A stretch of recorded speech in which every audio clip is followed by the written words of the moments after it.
Buenas tardes. Este trabajo es realizado por Mercy Pastrana, estudiante de primer semestre de Derecho Nocturno para la clase de Teoría General del Estado. Empezamos por la pregunta número 1, que habla sobre, diga cuáles son los tipos históricos fundamentales del Estado y haga una breve descripción de los elementos que lo caracterizan a cada uno. Bueno, podríamos decir que los estados más característicos fueron el estado antiguo oriental, el estado griego, que se caracterizó por las polis, el estado romano, el estado medieval, el estado estamental, el estado absolutista, los estados nacionales, el estado liberal de derecho, estados autocráticos donde el poder era solamente de una sola persona, un estado socialista donde el pueblo se unió para el poder, y el estado social, democrático y derecho, que es el que vivimos actualmente en nuestro país, Colombia. También podríamos decir, un poco hablando del estado antiguo oriental, dice que expliquemos en qué consiste el estado despótico y el teocrático. Bueno, podemos decir que el estado despótico fue aquel que se caracterizó por donde una persona era la de la autoridad absoluta y dominante, sin ningún control constitucional ni limitación política ni de ley. Y el estado teocrático era aquel que gobernaba o ejercían directamente, decían que por poder divino, que las leyes provenían de Dios. Un ejemplo de esto se trajo de la China egipcio, del estado egipcio, Babilonia, Mesopotamia y Siria, entre otros. La tercera nos dice por qué el derecho fue un rasgo característico del imperio babilónico. Bueno, se puede decir que básicamente esto se debió muy seguramente al intercambio comercial, ya que poseía una posición geográfica muy buena que le permitía el intercambio de productos. En la siguiente pregunta nos preguntan ¿por qué se dice que el imperio persa se destacó por su despotismo acentuado? Bueno, se puede decir que el rector de estos pueblos era diferenciado entre sí. El encargado era el recaudador de los tributos y su conducta era vigilar el funcionamiento nombrado al efecto, pero muy frecuentemente trataba de extralimitar sus funciones, o sea, se ejercía poder brutalmente, a veces sin necesidad. Se decía también que en los antiguos orientales el despotismo jamás estuvo tan acentuado que impidieran la existencia de un orden jurídico, o sea, siempre existía una cabeza, independientemente de que se ejerciera un poder, siempre se guiaban por una persona que era quien dirigía, y se tenía en cuenta al pueblo en situaciones específicas. En cuestiones de paz y guerra siempre se socializaba con el pueblo para elegir las conductas y se reunían en asambleas. Del Estado ciudad griego establece en qué estaba fundamentada la llamada democracia ateniense.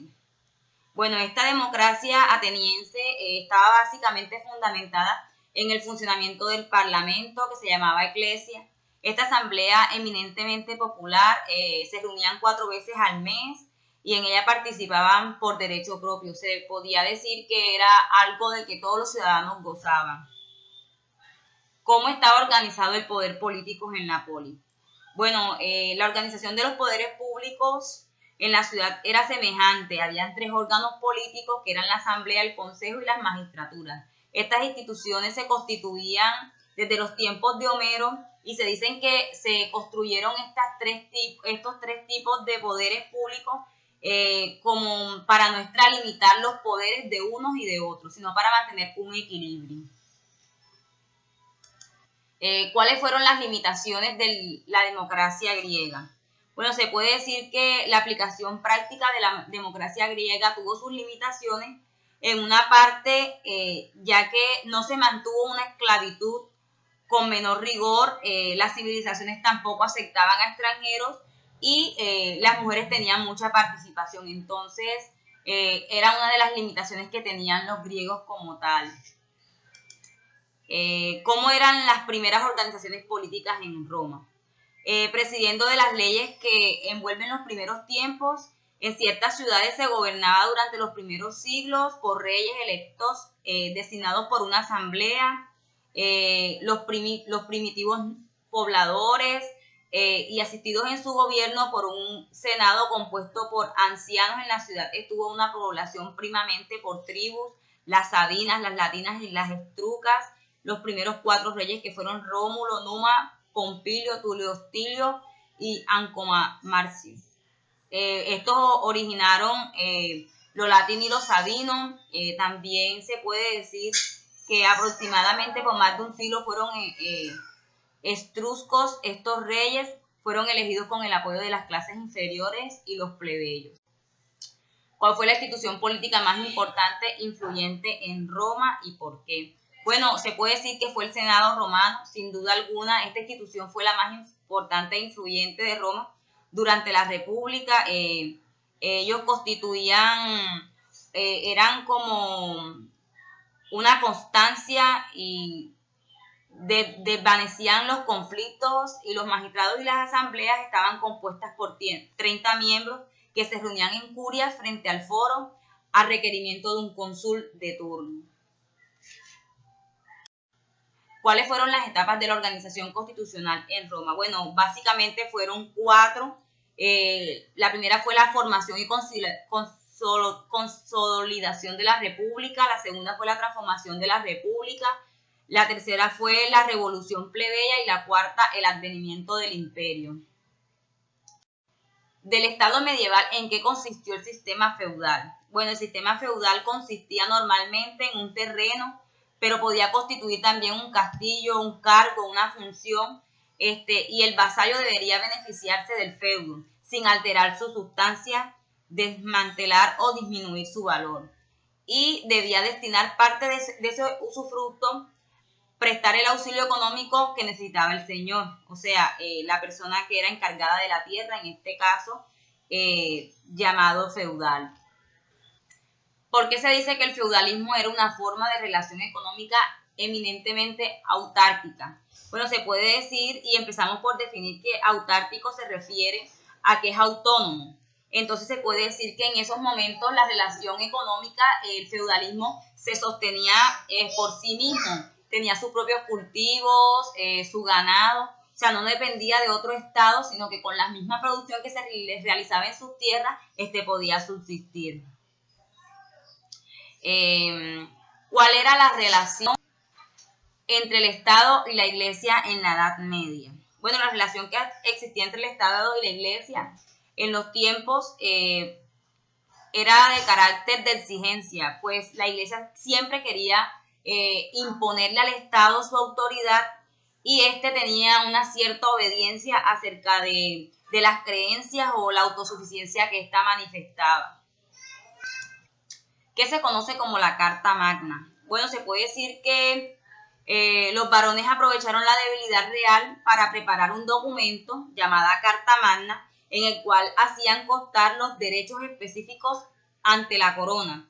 Y la Iglesia introdujo ese documento todo género de cláusulas concernientes a la libertad de la Iglesia y las reformas en la justicia y el derecho. Del Estado estamental, ¿en qué consiste este Estado? Bueno, se puede decir que el Estado estamental se le da nombre a un fenómeno que fue resultado del feudalismo,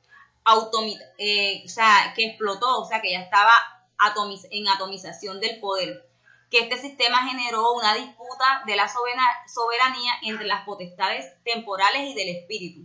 Se presentó en Europa en los últimos siglos de la Edad Media hasta comienzos del Renacimiento. Y esta situación hizo que la sociedad europea, que entonces tuviera unas bases estamentales, lo cual significaba que estaban estructuradas gradualmente. Destaque los 3 aspectos más importantes del pensamiento político de Santo Tomás de Aquino según su criterio. Bueno, se puede decir que Santo Tomás de Aquino manejaba 3 bases fundamentales, que eran la relación entre la teología, la filosofía y entre la fe y la razón. Y su pensamiento sobre diversos aspectos de la vida del hombre en sociedad, la relación que ellos tenían entre él y el Creador. También habla sobre el individuo, que es una parte de la sociedad doméstica, pero está igualmente de la sociedad civil. Por consiguiente, el fin último del hombre no es que esté subordinado sino que hay que subordinarlo para bien de la comunidad. Del Estado absolutista y los estados nacionales, ¿a qué se le llama Estado absolutista y cuál es su característica principal? Bueno, se puede decir que los estados absolutistas son aquellos que están al régimen político y social que el imperio en los grandes estados europeos entre siglos XVI y XVIII, caracterizados por una concentración con bases en la teoría del derecho divino de los reyes, en todos los poderes públicos en manos de un monarca, la administración, la legislación, la justicia, la tributación y el ejército. Mencione los estados-naciones europeos en los cuales se instauraron monarquías. Se pueden decir que fueron 3 países, como fueron Francia, España e Inglaterra. Determine en 5 factores que contribuyen al paso del Estado absolutista a un Estado burgués liberal. Bueno, se puede decir que fueron 5 aspectos muy importantes, como lo fue el del tipo económico, social, cultural, político y el que era netamente religioso. Con esta última pregunta termino mi intervención. Muchas gracias.